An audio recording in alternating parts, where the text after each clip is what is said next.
As the Earth changes, people learn to adapt. And as meteorologist Khambrel Marshall shows us, that's exactly what local farmers are doing in a particularly hot and dry summer. We've shown you the challenges farmers across Texas are having because of the drought.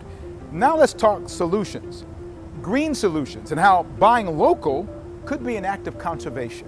Tucked on a quarter acre in Montrose, surrounded by apartment buildings, is the Montrose Urban Food Farm. There's been a big movement for quite a long time for urban agriculture because this is where people live. Scott Howard collects rainwater in large rain barrels to hydrate all of his plants, and lately his reserves are low. The last time that I actually had to use city water was in 2011 when we had the big drought.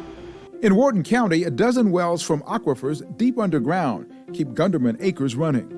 We probably watered more this past year than in the past 4 to 5 years combined. Garrett Gunderman is a third-generation farmer on this land. He says the drought, coupled with inflation, has significantly tightened their margins. I mean, our submoisture is already depleted, so it's going to take a lot of rain just to catch us up to, where the ground's viable again to plant it. A lot of the fields we can't even plant it until, we get substantial rainfall.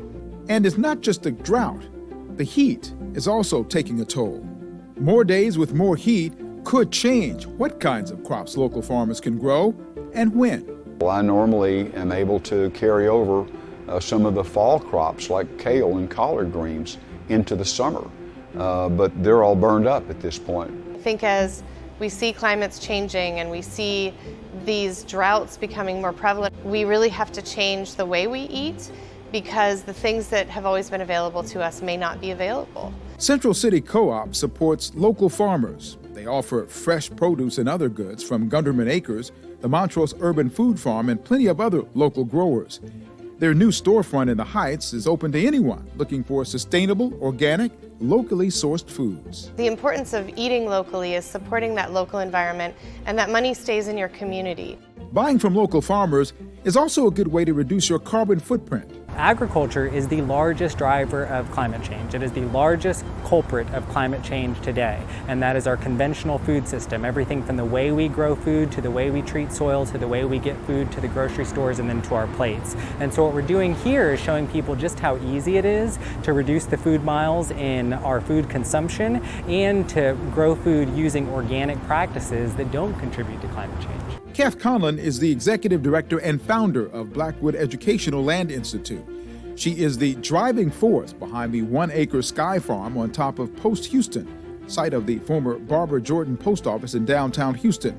She would like to see rooftop farms like this one become much more prevalent. If we don't change the way that we eat and the way that we are growing our food, we'll continue to have a warmer climate. Still in its early stages, the Sky Farm is currently using city water, but they're developing a green solution. Our goal is to use the water from the HVAC system because it's clean, it's pure, it's never been treated, and that's what we want to move from there into the fields. The Sky Farm is open to the public. One of their goals is to provide food for the restaurants and tenants at Post. You can pick up some of their harvest at their farmers market inside the Post building on the first Thursday of every month. Here's another incentive to get your produce from a local farmer. It's fresh and more nutrient dense than food that's been sitting on a truck or a shelf, and can't beat the taste. Thank you, Khambrel. He'll be joining us here in the studio along with Anthony, Justin, and a special guest as we answer your weather questions live. But first, heat mapping Houston and the movement to cool off our notoriously hot city. And we'll be checking in with meteorologist Caroline Brown, who's live near Lake Travis. We'll be right back.